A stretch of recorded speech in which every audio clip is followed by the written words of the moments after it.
Hello, everyone. Thank you for joining us today on NFA Online Event Series, Fall 2023. My name is Maíra Viana, and I'm the Zoom stage manager for today's Zoom section. We are thrilled to have our wonderful guest, Leonard Garrison, from University Professor and Associate Director at the Lionel Hampton School of Music at the University of Idaho. Also, he will be honored by the NFA with its National Service Award at its 52nd convention in San Antonio, Texas, this coming year. Today, Dr. Garrison will share his expertise with his presentation, Harmonics Will Get You High, or Harmonics, the Flutist Panacea. You can find the handout in the chat, and you are welcome to put there any questions you may have. Once again, thank you for joining us today, and remember to mute your audio. Welcome our wonderful guest, Dr. Garrison. Thank you so much for that wonderful introduction, and I'm honored to be here today. And thanks to everyone for joining me. I saw somebody going like this. Is the audio coming through okay for everybody? Okay, great. So let me share my screen, and I've got a PowerPoint, and let me start this slideshow. Let's see. Play from start. There we go. So as you saw, there are two jokes in the title. Sorry about that. And you ruin a joke by explaining it, but I'm going to explain both of these jokes anyway. So throughout my teaching career, harmonics have been the main way I've taught students how to achieve the high register. Beyond that, harmonics can fix a lot of tone problems. So they're not quite a panacea, and there is pan there to point out the joke, but they do fix a lot of things. So before we get started, the way I designed this presentation is to have you play along with me. So if you don't have your flute with you, I encourage you to go get it really quickly. You won't miss too much in the next couple of minutes. And I've put a lot of little exercises in the PowerPoint, and I've made them big enough so that you can see them on a screen. If you're on at least a tablet or laptop or desktop, if you're on a phone, you probably can't read these musical examples. So that's what we're going to do today. I'll play and you can play along with me. We're going to cover the sort of somewhat controversial theories of how you change register on the flute. There's a lot of disagreement and I think a lot of misunderstanding about this. We're going to cover basic harmonic warm-ups. And I am also going to present some copyrighted material, which is not in the handout, but I encourage you to turn up my volume. Okay, I'll try to do that. Let me go into my audio settings and input volume. How's this? Is this better? Turned it up. Okay. Anyway, I'm going to present two wonderful books. The first one is by Robert Tick. It's called Tone Development Through Extended Techniques. And at the end, or the handout has the total citation of that book. So I hope you will be inspired to get the book after today's session. The other one is by the French flutist Pierre-Yves Artaud, and this is all about harmonics. It's probably 30-40 pages long, and fortunately it's both in French and English, so you can understand his exercises even if you don't read French. So those are the basic two books that I'm going to be talking about. Then I'm going to talk about how we can use harmonics to facilitate fingerings. Of course, this is a well-known technique. And then we'll go into modern repertoire. There's so much repertoire that calls for harmonics. And if it's usually written by a flutist, they give you the harmonic fingering. But non-flutists just put a 0 over the note and say, choose your own fingering. So we'll talk about that issue. Then we'll get to your question. So I'm going to mostly plow ahead with what I had planned and go ahead and put things in the chat, and we'll get to those later. Or I invite you, in addition to writing in the chat, to speak up at the end of my presentation. There should be plenty of time for that. All right, so let's proceed onwards. Let's talk about what harmonics are, and this is an illustration from my teacher's book, Walford Kujala, The Flutist's Progress. That's a joke too. He based the title on a book called Pilgrim's Progress. But anyway, what harmonics are on any instrument are breaking a length of string or tube or whatever is resonating into whole numbers and then breaking the wave. So if you're creating one wave on a certain length of tube or string, that's the fundamental, it's the lowest note. If you divide that in half, you get an octave above. And there's a certain pattern that the harmonic series follows. And so you are breaking the wave to create the harmonics. So why should we practice harmonics? Well, you have to have a very precise embouchure to play each harmonic, and also airspeed and air direction. It strengthens lip muscles, which are often not well developed for younger flutists. Also, it leads to great ear training because you have to hear the note you're going to play before you play it, or else you're going to play the wrong note, even if you have the right fingering. And also, you can learn a lot about intonation from practicing harmonics, especially what we call just intonation. You know, a piano in modern days is tuned in equal temperament, but that's not the best way to play in tune. So if you're playing in a chord, we usually play flat major thirds and flat minor sevenths because that's how they occur in the harmonic series, and that's how the notes resonate very well together. So the last benefit of practicing harmonics is students become very familiar with the harmonic series and how the flute works. So my teacher, Walford Kujala, wrote a really clever article decades ago that was published in Flute Talk. Again, the handout has the complete information about this, but he looked in every book that ever wrote anything about how you change registers on the flute, and basically came up with about 20 different answers. So there was a great deal of a disagreement about how to change this very basic thing, how to change registers on the flute. So let's talk about what really happens. By the way, this talks about air pressure. And this is just maybe a personal thing, but I don't relate very well to air pressure. I don't feel it. I don't sense it. And in my teaching, I always talk about air speed. And so one of the exercises that are one of the concepts that I teach my students is if you burn your hand and you want to blow fast air across your hand, that's fast air, right? So you could practice blowing fast air in your hand as if it's burning, and you cool off your hand.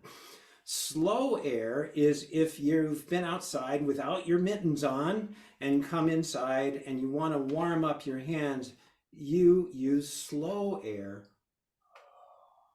So that gives you the feeling of slow air. And so the air speed is much more direct for me than speaking about air pressure.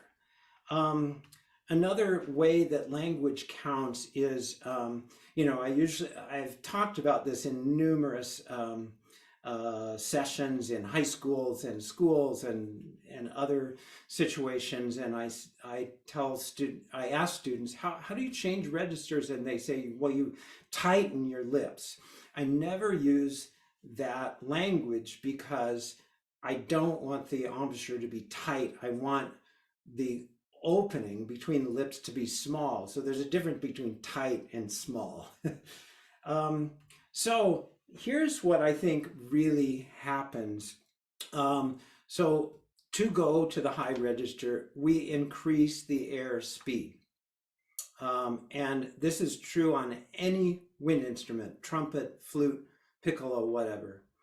And associated very closely with this is the aperture or size of opening between lips. We have to make that smaller to go into the high register, and that speeds the air up. There's a direct relationship. And the third thing, which flutists often don't think about, but it's very important, is we cover more of the embouchure hole in the flute. In other words, the lips come closer to the blowing edge, to the far edge of the hole.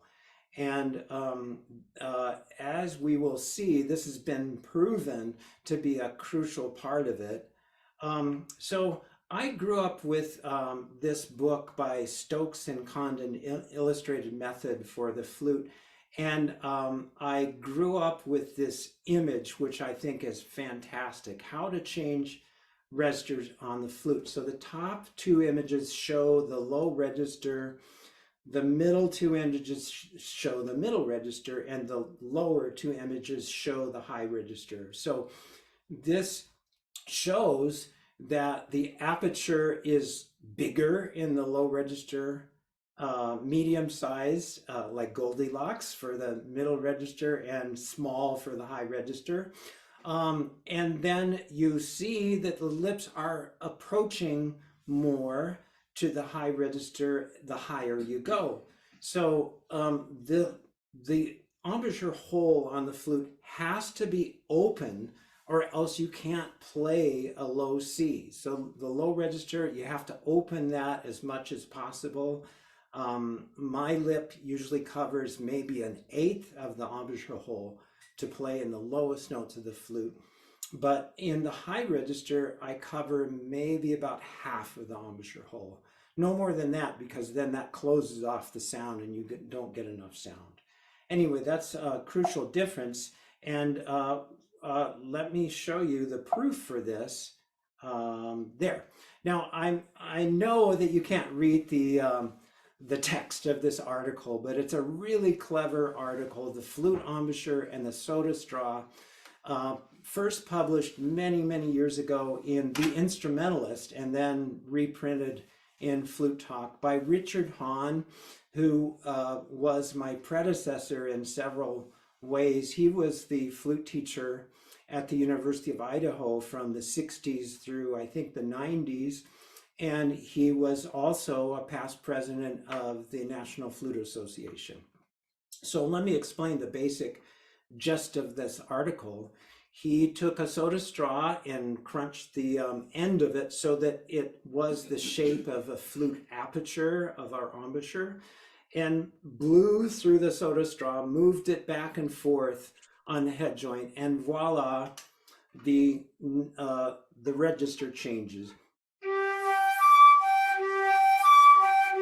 I'm merely moving my lips back and forth there. So that's a crucial element of this. And notice that, and he talks about this, the article, a lot of people say, well, you change blowing angles. That may be a small part of the total equation, but it's not as important as the distance from your flute to the blowing edge. Because if you take the soda straw and you change the angles, it does not change notes. So that's a great article.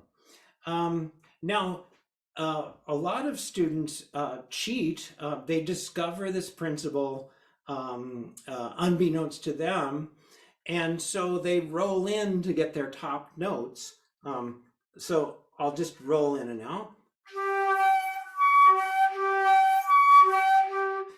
and therefore you can play the different registers of the flute. But of course, doing it wrong has the side effect of ruining your intonation. So don't do any rolling to play the different registers on the flute. Stay stable with how you're holding the flute. Now I have a number of suggestions for practicing harmonics, and there's a lot of information here, so you can review your handout, and this session will be available on the NFA online afterwards, so you can review this if I'm going too fast. But first of all, use a mirror, because you have to observe what your embouchure is doing. I much prefer a mirror to like a smartphone with a camera, because it's bigger and you can get into the right angle. I'm horrible at taking selfies, and so a mirror is much easier for me. So one principle that kind of we alluded to, but to be exact about it, for every octave, the airspeed doubles. And when I first learned about this, I was amazed. But airspeed is directly related to frequency, and frequency is what musicians call pitch. So you've all heard of A440. That's the international standard of tuning, although a lot of orchestras don't do that. But the A above A440 is A880. So the frequency, the vibration of the note doubles, and therefore the airspeed also doubles. And so that shows you how much the airspeed has to increase as you go into the high register. The third principle for, or suggestion for playing harmonics is, when I'm doing this as a warm-up, I don't use any vibrato, just to simplify things. And I think it's good for us as flutists to play occasionally without vibrato, even though vibrato is our default way of playing, because we have to be able to turn it on and off. But when we get into repertoire that calls for harmonics, normally that should be no vibrato, because the composers are searching for a certain kind of sound. The next suggestion is practice slow, because you know, you're practicing for precision and purity of tone. The next thing is to match the volume between registers so you have control. I've been adjudicating very often, and I can't hear students' low registers, and then their high registers are totally out of control, and they can't control the volume between registers. So as you practice harmonics, this is very important to just keep the volume of your sound the same between registers. Then the next suggestion is keep a flexible embouchure. If your embouchure is stiff, you can't do this exercise. So the lips must move. And I always tell my students that playing the flute is a very sad thing. You can't smile. So if you pull back, that will also make it very difficult for you to get into the high register. Now, one of my own notions especially in the high register, and this is kind of militating against the idea of being tight for the high register, is I let the air create the opening, and you can practice with that. The air kind of creates the opening, and that's very useful for the high register, is to think of the air as coming through and kind of sculpting out that opening between the lips. Think of the lips as being soft, not hard, like pillows on the air. So if that weren't enough, other suggestions. So it took me many years of teaching before I came up with this.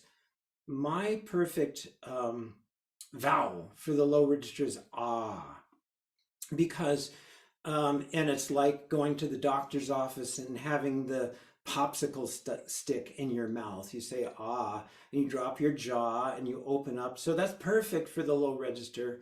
And then I go into an ooh, for the high register. So the difference is ooh brings your lips forward and brings the focus of your mouth forward, as opposed to an ah, which is more back. So all of these things are perfect for playing in the different registers.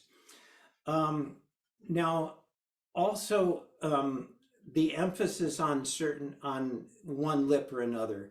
In the low register, I feel the air coming from my lungs through the mouth and hitting the upper lip, and the upper lip focuses the sound. And if the upper lip is weak, you have no low register, like that. So you have to bring your upper lip down on the air to focus the sound. That doesn't necessarily mean that we're directing the air down, but the upper lip is focusing the sound. On the other hand, in the high register, I was taught that the lower lip is a shelf that supports the sound. And if this shelf collapses, your sound collapses. So if I'm playing a high G, I'm blowing across the inner part of the upper lip. So, and the lip is supporting the air. So now, the next suggestion is, and we alluded to this before, always sing the note in your head before you play it, because you have to hear where you're going. And also you need to feel the note before you play it. Both hearing and feeling are so important for any note you play, not only harmonics. All right, and then I promise this is the last time, and we'll get into the real exercises. Many players hold the flute very firmly into their face and jam their flute into their face, and that makes it impossible to move your lips. So one thing that I do as a teacher is I have students, I said, just play any note you want. And then I come very gently and pull the flute away from them just to see if they have undue pressure. But all you have to do is hold your flute, and you don't have to push it into your face or your lip. So hold it very lightly. For resonance and big sound, hold the flute as low as possible, because if your flute is being held on the lower lip, then you cannot move the lips back and forth, which we've seen is crucial. So you may not be used to this, but if you can experiment with lowering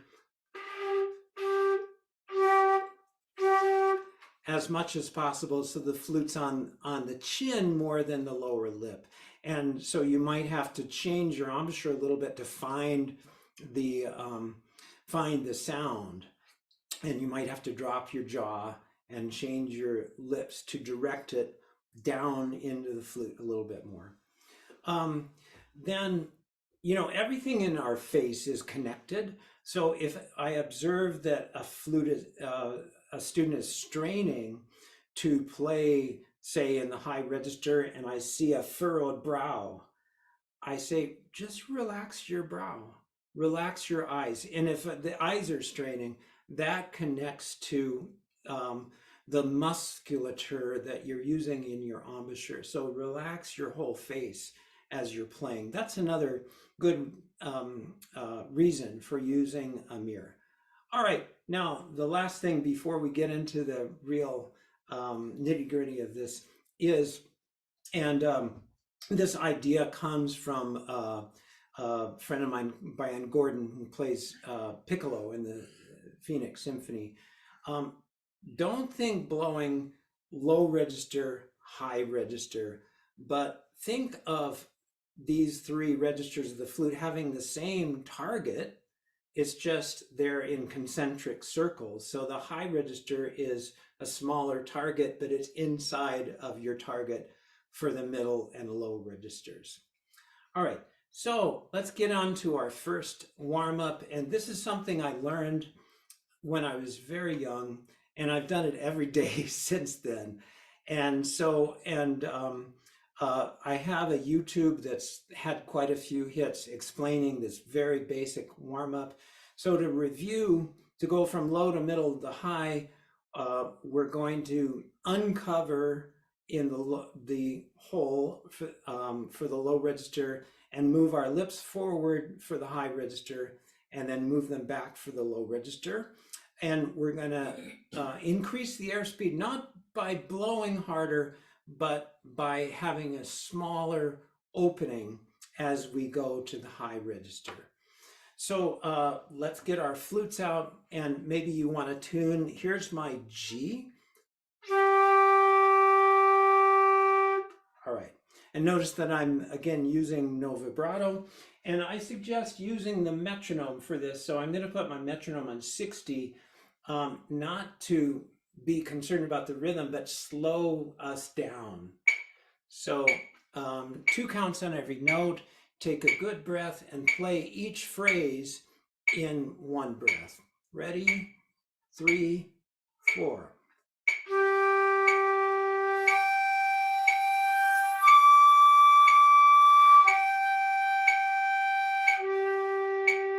Same pattern on A flat, go.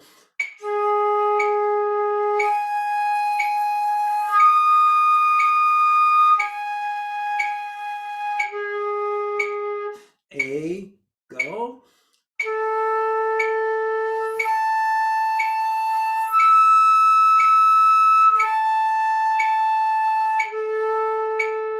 Ready? Now thumb D flat.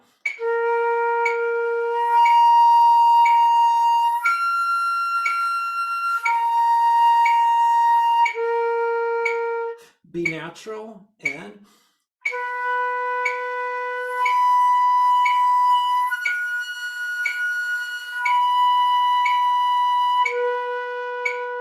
C.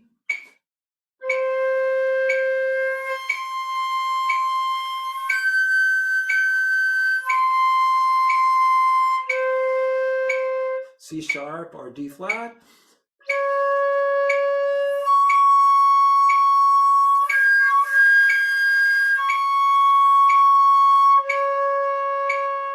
D.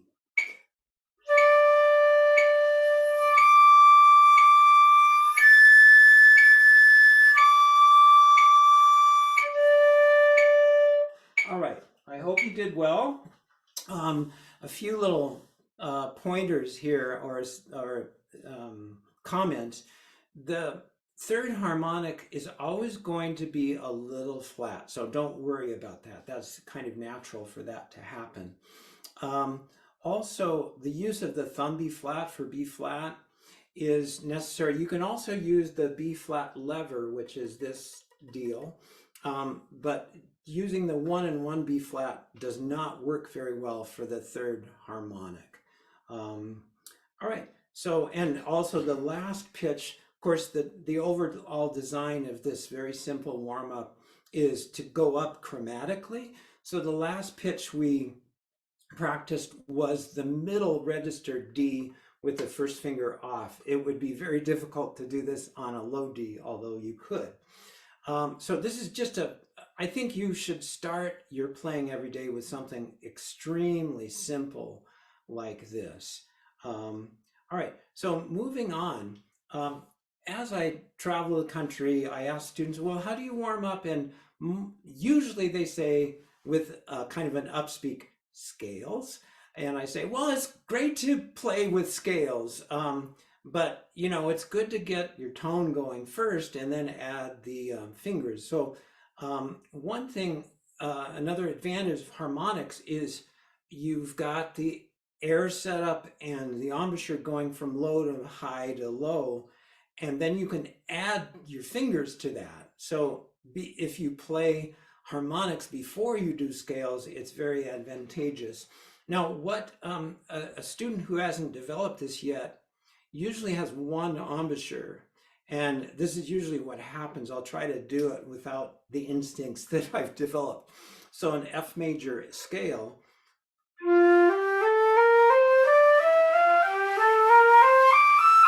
So you get a horrible sound in the high register because the embouchure is not moving the same way it does with the harmonics. Okay, so I'd like to do this is our first quote from the Robert Dick book, and again, please avoid any screenshots here or anything like that because you want to go out and buy this book. But it's a terrific book, and this is a similar exercise to the very simple one we first presented. But instead of starting on a lower note and going up, it starts on a relatively high note and goes down. So it goes overall from C down to low B. But the addition of this is that the lower you go on the flute, the more harmonics you can cover. So and notice that his idea about vowel sounds are kind of opposite of mine. I haven't had a discussion with him on that, but he says the low register works better on an oo and the high register an ah. But the opposite works best for me. But anyway, so let's try this exercise. And another good advice that he offers on this page is to use tongueless attacks. These are wonderful for any kind of general practice. I know students do them naturally, and that's a mistake, but is to start a note without the tongue, because the tone should not rely on the tongue. The tone comes from the air, and just starting without tongue, who. So this is one way I like to practice this exercise. So let's try it together. So starting on the C.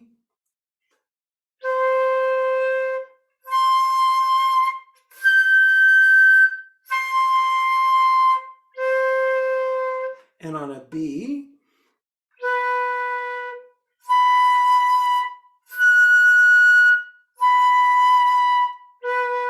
And then, as I said in mine, thumb, B flat, or lever. And we're going to skip ahead because you get the general idea of that. But we are going to skip to the end of the second line where you do this on a G. And this is the first part of the exercise where you go to the double octave. So it goes low G, middle G, and then the perfect fifth, and then the double octave. So let's try a G harmonic series together, again on a who, at a tongueless attacks. Ready, go.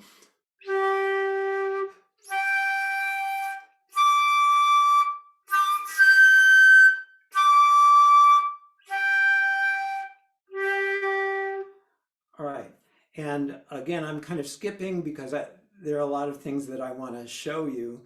So let's skip down to the E flat. This is the 1, 2, 3, fourth line, low E flat. And here, for the first time, you can go to the major third part of the harmonic, which is the 1, 2, 3, 4, fifth harmonic. So play with me starting on the low E flat.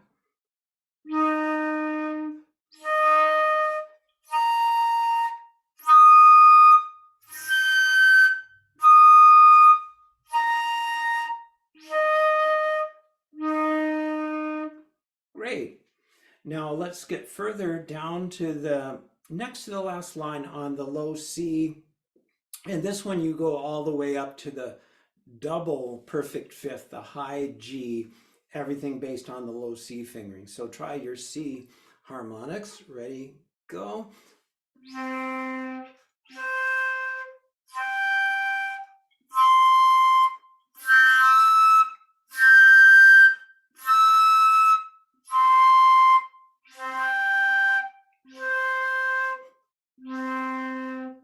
And so on. You see B there, low B. I'm not going to do that because I know some flutists don't have a low B, but you can come back to that.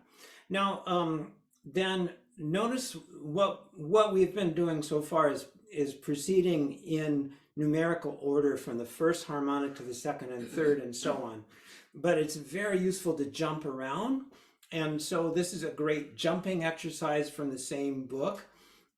So everything in each measure is based on the same fingering. So the first part of this exercise is to jump from the fundamental to the third harmonic to the octave and back to the third harmonic. And the third harmonic is very sensitive. So this is really good study for the development of your embouchure. So let's find that low B. And I'm just going to tongue the notes. There are various ways you can practice this, but here's the first measure. Ready, go. Sorry, I didn't get my F sharp. Sorry, let's try it again.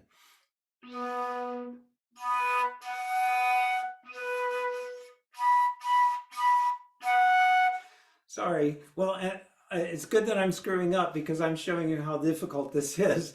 So let's try on a C. Ready, go.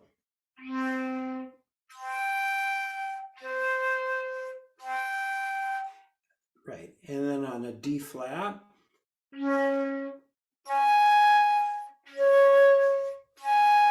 And a D.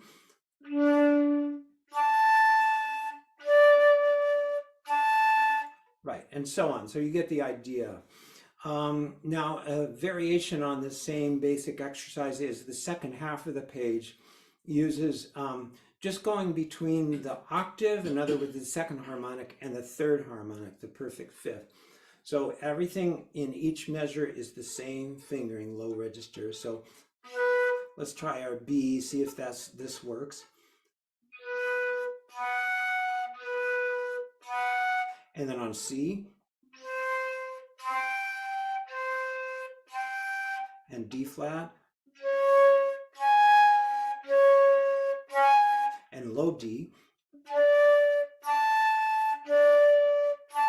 Right, and so on. So there, by the way, there are just pages and pages and pages of these kind of exercises, and so you don't have to do everything in the book every day. You can save a little bit and enjoy the variety of exercises in the book. Now, the other book from Pierre-Yves Artaud, who was formerly the flute teacher at the Paris Conservatory, is all about harmonics. And this is a very similar exercise that I've copied for you here. We're going to start with where I've put the little asterisk or star. And this is slurring from the fundamental to the octave, then after a break, from the fundamental, skipping the octave directly to the third harmonic or the perfect fifth. So, and we're going to try this on various low notes. So on a C, let's try the first exercise there. Go. Sorry, low C and then the octave. Go. And then try slurring directly to the third harmonic. Hard to get right on that one. Now let's try the same exercise on C sharp. So the octave first. And then jumping to the fifth. And the same exercise on D. And to jumping. And D sharp or E flat.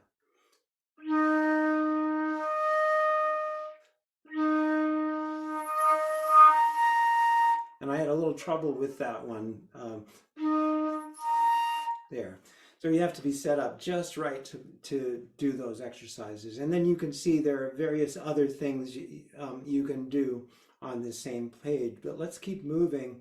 I think this is a very useful and clever exercise. He's having you play, try arpeggios. So with real fingering, it's just, but he's having you use harmonic fingering. So let's try the first C major arpeggio using low register fingerings, using the lowest fingering written there. Go.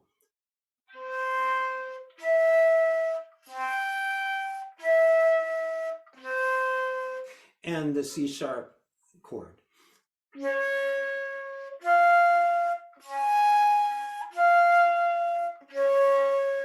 Right, and the reason this one is so good is you're jumping between you're not using the same harmonic for each note. You're jumping between different harmonics. And notice later on the page there are several different solutions to the harmonics. So let's play the 1, 2, 3, 4th line, which is the A major chord, but using the lowest possible fingering. So we're going to finger D, C sharp, C, C sharp, D.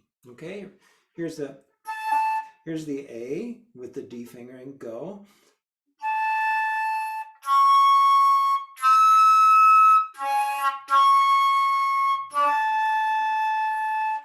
Right, and so you can try all the different possibilities here. And the last line is very useful because one thing you can do is practice arpeggios, all the notes on the same fingering. So you can play this C major chord on a low C. So let's try that.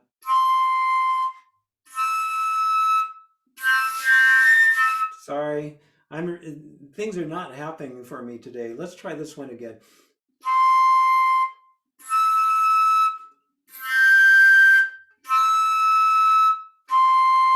All right, that went much better. Okay, so then another exercise from the same book is based on arpeggios. I think this is a well-known arpeggio pattern.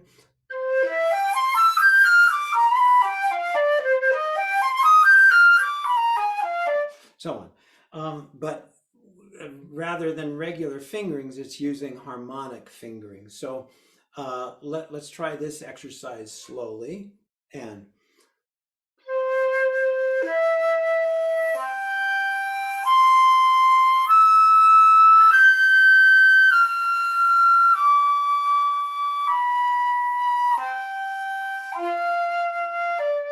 now in the second measure, I find it a little confusing because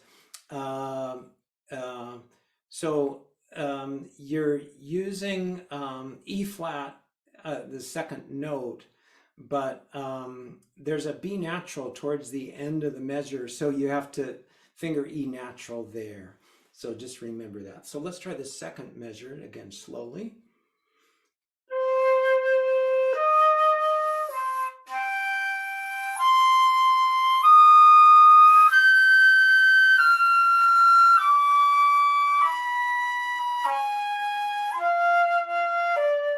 So on. So you get the idea, and you're probably finding that singing in your head before you play the notes is essential. All right, so this is very similar to our next topic, which is playing bugle on the flute. And so this is like a tightrope walker. These notes are very sensitive. So I've written out taps, and this whole thing is meant to be played on a low C. You could also do it on any of the other low notes like C sharp, D, D sharp, and so on. And so this reminds me of, and this will give away how old I am. I remember the funeral for President Kennedy in the early 60s, and there was a military bugler called to play taps at this funeral, and of course hundreds of thousands of people were watching, and the poor guy cracked a bunch of notes, which goes to show you how sensitive these notes are. So you have to be very forgiving with yourself. Before we play this one, just find your middle G with a regular fingering, and then try fingering it with a low C. Okay, let's see how this goes. Nice and slow. 1, 2, 3.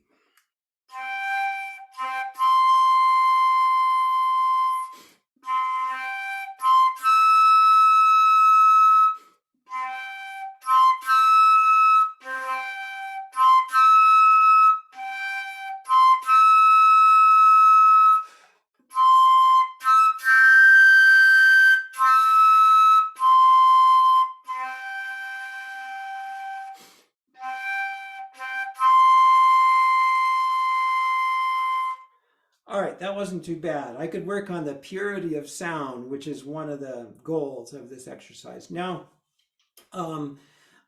Trevor Y, in his book practice book #1, Tone, has other bugle exercises. And of course, again, you want to buy this book. This is copyrighted material, but let's try these bugle calls on a low C sharp instead of a C. So the first note that comes out is the C sharp above the staff. You can find that. And also for the 16ths, let's use double tonguing, because the effect of the different tonguing will affect how your air is working and so on. And do the repeat of this. So nice and slow. 1, 2.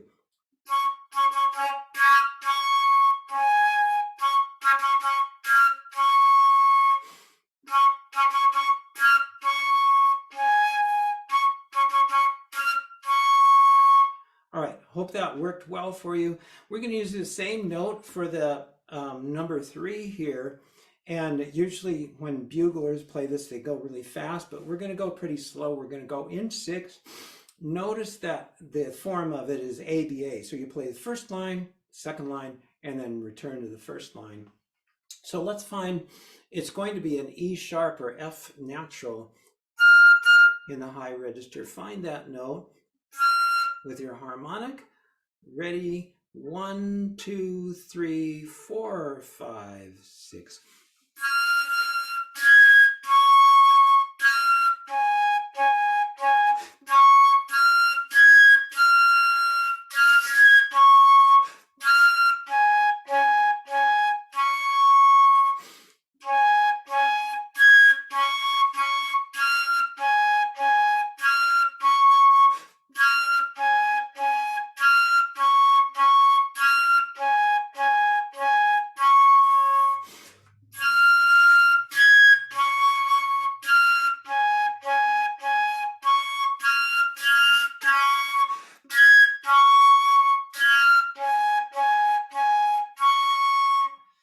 All right, I kind of feel like that poor bugler at President Kennedy's funeral.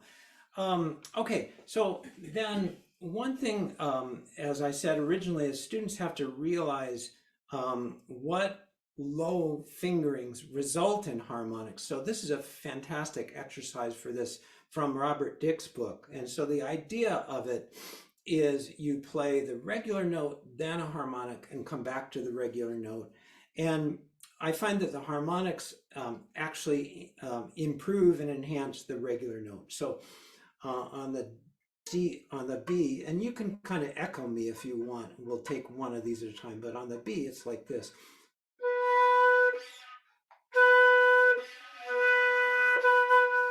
So you can, those 3 notes, and then on C,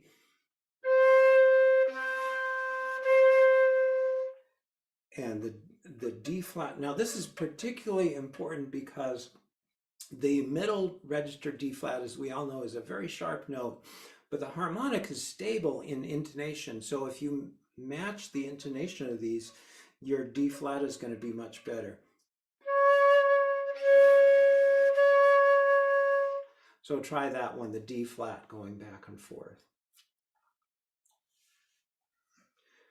All right, we're going to skip to the 3rd line so you understand how this exercise works. So the 3rd line begins with regular fingered high E flat, and then a low B, coming back to the regular E flat, and then the low E flat, high E flat, low A flat, high E flat, and try to match the intonation. And one of the advantages of this exercise is it pulls down your low register, so those notes are closer in pitch to your harmonic. So you can do this one with me. So E flat,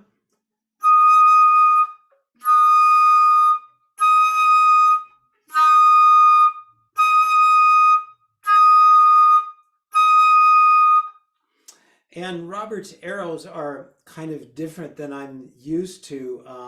Those harmonics all tend to be flat, so I'm used to a arrow pointing up because it's telling me to raise those pitches. So his arrows are opposite.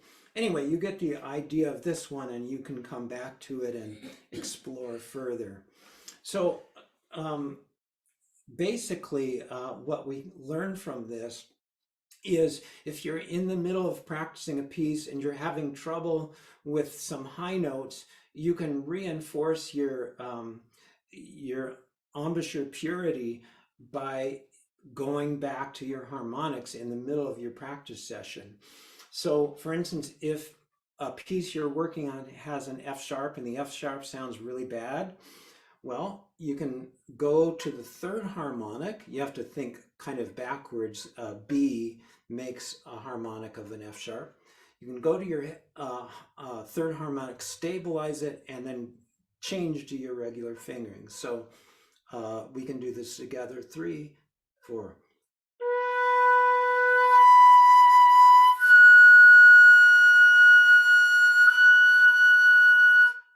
So I always find, wow, is the regular F sharp is much better after having practiced the harmonics. And you can do that same exercise no matter what the high note is. Now the next topic is what I call reverse harmonics. I've been teaching this for many years, and then I discovered in Robert Dick's book that he has the same thing. He doesn't call them that. But we're just going to do the first measure of plus one note of each exercise. But so just as harmonics, you overblow a low note to get a high note. You can underblow a high note to get a funny low note. And so if you finger a high G, you get a funny C and a funny D, B, and then the G itself, and then the B. Right, and we're not going to get into the multiphonics here, but the same is true of the second line F sharp. If you play that note, you get these notes underneath it.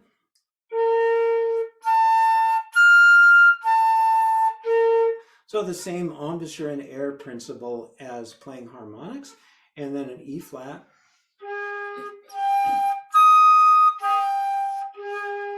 And a high A.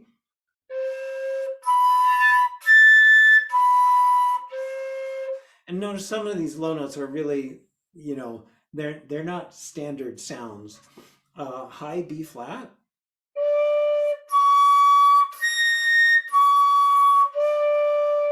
And a high B.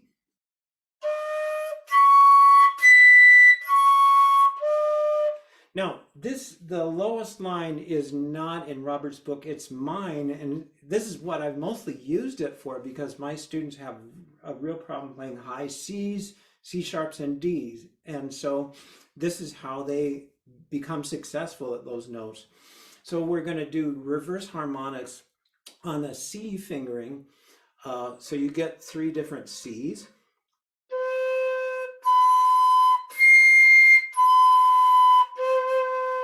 Right.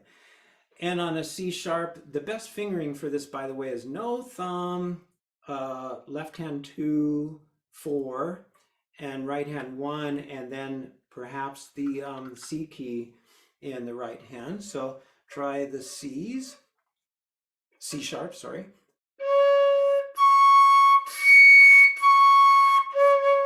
Now the real golden one here is the high D.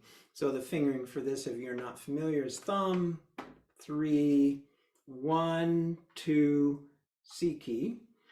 So the funny lowest note here is a C sharp, sort of C sharp, and then a C, and then an F, and then the high D. So practicing those reverse harmonics on those fingerings will help you get the high notes. And by the way, the strategy for getting high notes, don't worry too much about the intonation, because just getting them out is the name of the game. So roll out. In fact, you can do an experiment to see there is a sweet spot where it works best. So if I use my D fingering and roll in, it doesn't work very well. I have to roll out a little bit. But if I roll too much out, I still don't get it. So you can find your sweet spot by rolling in and out on that note. All right, so another way harmonics help us is these very simple principles that I'm going to introduce. So we crack a lot in the middle register, especially on the note E. So, but if we understand that a middle register E is the second harmonic, it's below the third harmonic above the second, above the fundamental, we can center that note much more. So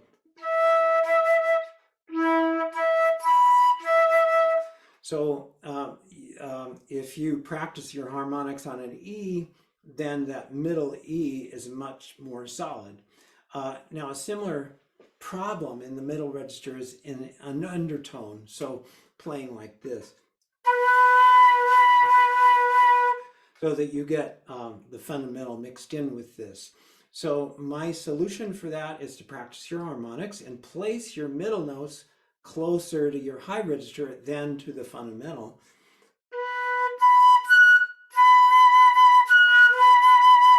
So that it's just under the point where you go into the high, the third harmonic. All right, so the next topic we're going to deal with is using harmonics to facilitate fingerings, and this is very well known, but a quintet that I've played a lot has these notes, which always sounds pretty bad, but if you think a fifth below and over below these finger notes, C, B flat, A,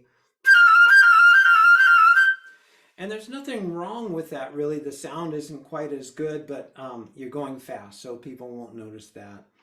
Another similar passage is from the Carmen Fantasy by Bourne, and the French in the score means use alternate fingering. So I use thumb B flat, A, and G sharp here.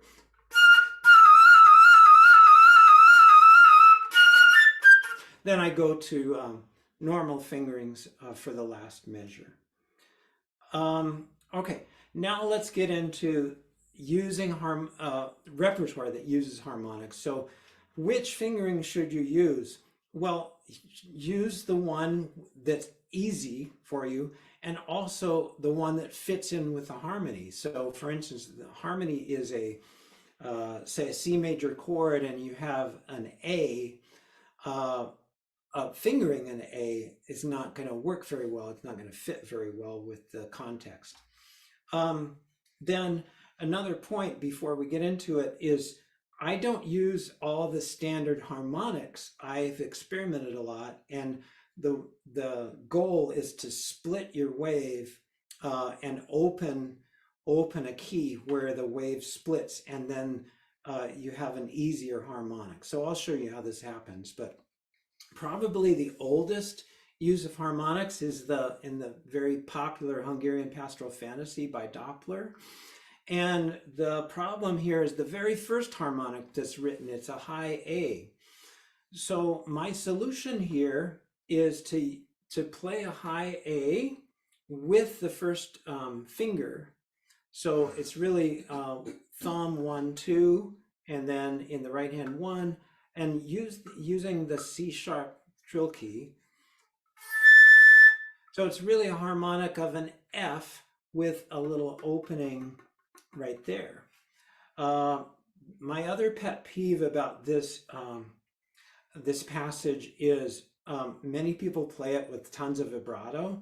I think it should be no vibrato at all because he wants a very special sound.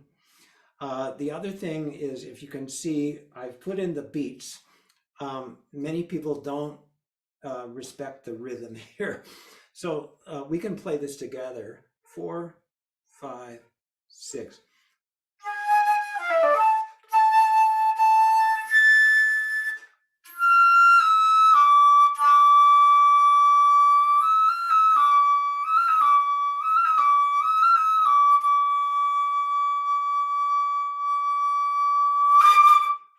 Right, and the last note, by the way, is a regular fingering, and it's a real surprise.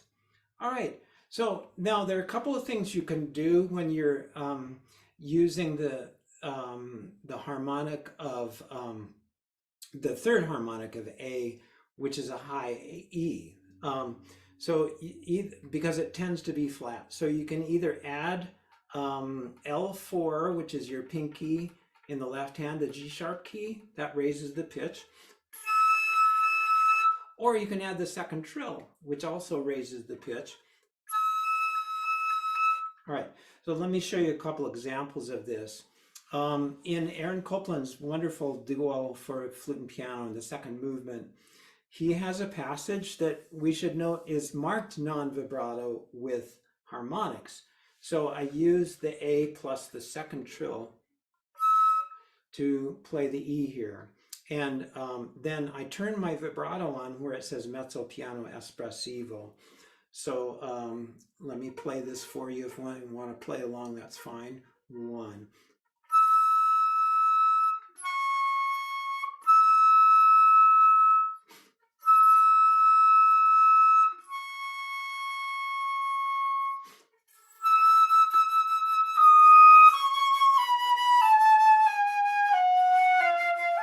So it becomes very obvious where the espresso comes in, but that is a very stable alternation of the harmonic. Similarly, this is a cute little piece by David Del Tredici, and measure 21 has harmonics. So I finger these a fifth down, so written C, D, E, so on, and I finger F, G, A, and on the A I add the G sharp key.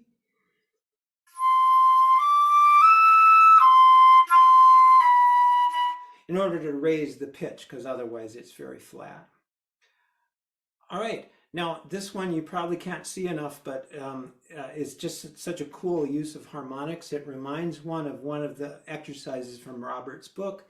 It's a shimmer between the normal fingerings and the harmonics. So let me play the voice of the whale. And then later on, just a wonderful use of harmonics there. This is a piece that I've been playing a lot recently by the Cuban composer Leo Brouwer, and it's really a touchy opening. It's in unison with the piano. Now, how do you play a harmonic of an E? Well, you can use a regular low E, but to make it sound more like a harmonic, I crack the second trill key and play that way. Then I finger the rest of the notes a fifth below, so the G is a low C, the D is a low E, and so on.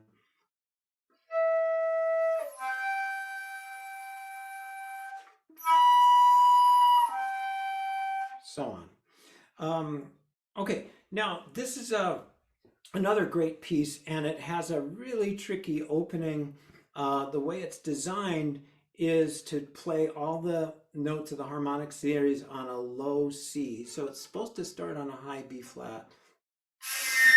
So it's a really risky proposition. So the alternation that I make is I finger the low C, but I lean my middle finger up against the trill key, and it forces a high B flat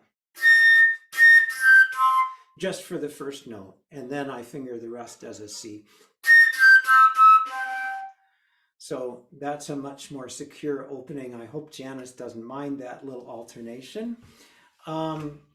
Here's another, I'm going to skip this one, but this is a great piece, Honami by Offermans. He is a flutist, so this is an example of choosing the, yeah, I know we're out of time, so that's why I'm going fast.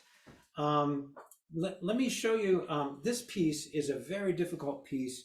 Here's another way to specialize the harmonic fingering. So this high G sharp, I finger as a low C sharp, but add the pinky of the left hand.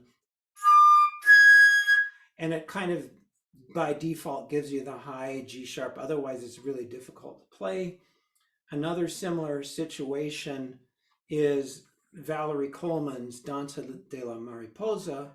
So for the last note, you're going from a low C to a high C, and I just crack this, the middle finger in the right hand. And it automatically comes out a high C. So those are some examples of some special fingerings. And let's go to those of you who want to stay on, we can go to your questions. And were there any things in the chat? No. Oh.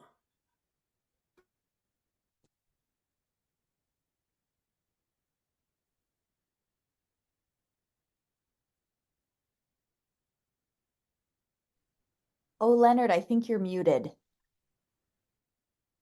Right. Yeah, I muted because I anticipated somebody would unmute. But anyway, so thank you, Lisa. You know, I'm pulled out about a third of an inch or so on my head joint now. I'm not sure that I cover the embouchure less than conventionally recommended. I'm not sure about that. There may be different recommendations, but I think if you cover more than half at the extreme in the high register, you just don't get a sound. So have trouble getting the high G of the C series. Yeah, that's and I don't know if that's if you mean this C or the low G. So when you're first learning harmonics, don't expect a lot of refinement. Just blow, and then you can refine that later. That's my first advice usually. Could you please show us the last PowerPoint slides? They look very interesting. Okay. As long as that's a special request, so there's a very problematic section here. Let me play from current slide of the bariosequenza. And so there's a multiphonic here. And it's probably the most difficult multiphonic ever written, and it's the first one ever written. But it's playing this C and this G together by fingering low C. So, you know, you have to practice both of those notes individually, but the best strategy is to follow the dynamic and play extremely soft, because if you play louder than that, you won't get them. But you have to practice both notes together, I mean individually, and then any multiphonic, you play the upper note with your upper lip, the lower note with your lower lip. So let me show you this passage. Not the first note, because that's the end of a phrase. This starting on the second note.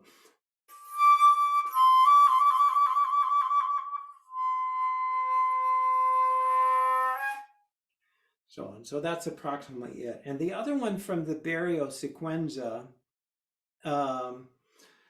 So there's a wonderful fingering for high A B flat that's actually better than the normal fingering. So it's thumb B flat 1 3. First trill and 3, and no pinky. So that's basically what I do here. Then when he calls for a harmonic here, I actually add this key, second key in the left hand, and then the second key in the right hand and the pinky. So I go, and you get a change in timbre there. And that actually, the fingering that I made up is based on a high E flat. So I hope that satisfies you with what you missed. Where do I find the handout? So if you go to the top of the chat. It's the very first thing in the chat. And it was put in together. Also put in the bottom of the chat. Oh, also put in the bottom of the chat. Okay. Okay, so okay. Were there any verbal questions? Yeah. Well, thanks for coming today, everybody. Any other? I'll stay on. I know we've gone beyond our time, but I wanted to give you as much of my wisdom as possible. Yeah. Any verbal questions if you want to unmute? Excuse me, Dr. Garrison. Can Yeah. you tell me which harmonic exercises you recommend for beginner players? And do you recommend using a tuner while practicing harmonics? Those are great questions. So the one on the first one on the handout is kind of the basic harmonic exercise that you start on a G and you work up to the third harmonic like this and back down. Now, if you can't get that third harmonic, just practicing octaves is a really good preliminary exercise for that. So that's where I start. And using a tuner, you can, but don't worry about the tuning of the harmonics themselves. Yeah, you can use the tuner to tune the octaves, the regular fingerings. And in fact, that's one of the problems with, so D flat is a very sharp note. Even if you're practicing harmonics, you should temper that note if you can. So good question. Yeah. Anything else, anybody? Yes, hi, Doctor. Yes, hi. I have a little question, a little bit linked with Tambrine's question. Is it too early sometime to teach harmonics? Or because in my experience, I learned harmonics a little bit late, like an extended technique, something very difficult. What do you think about that? I think one needs to go gradually. I think a lot of band methods teach high notes way too early. I think you need to stabilize, a beginner needs to stabilize low notes. And one of my favorite books is the Suzuki flute method, because it starts on low A and just works. And those are the best notes to learn first, and then working on the middle register before you go into the high register. So, one step at a time, really, before you go into the. So I think there can be a point at which it can be frustrating to practice harmonics if you haven't developed the embouchure and so on. But I do think at every stage it's important for students to know the principles of how the flute works and how the embouchure and the airspeed work. Yeah. Yes, this the recording of all of these NFA sessions is available on NFA online. So if I went too fast for anybody, you can review. Any other questions, comments, disagreements?